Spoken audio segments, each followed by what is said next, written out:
You ask Tiger to solve. This deals with linear equations with one unknown.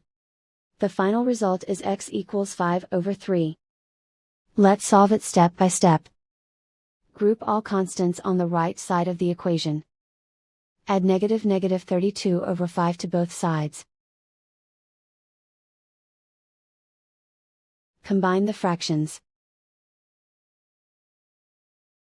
Combine the numerators. Reduce the zero numerator. Simplify the arithmetic.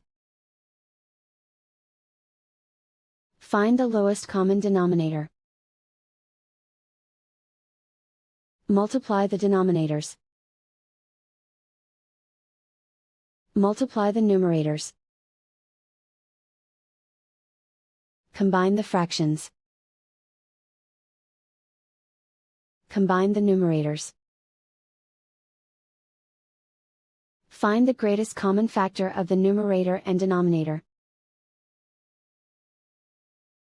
Factor out and cancel the greatest common factor. Isolate the x.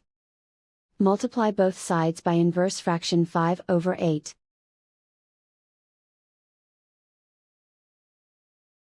Group like terms. Multiply the coefficients. Simplify the fraction. Multiply the fractions. Simplify the arithmetic. And so the final result is x equals 5/3.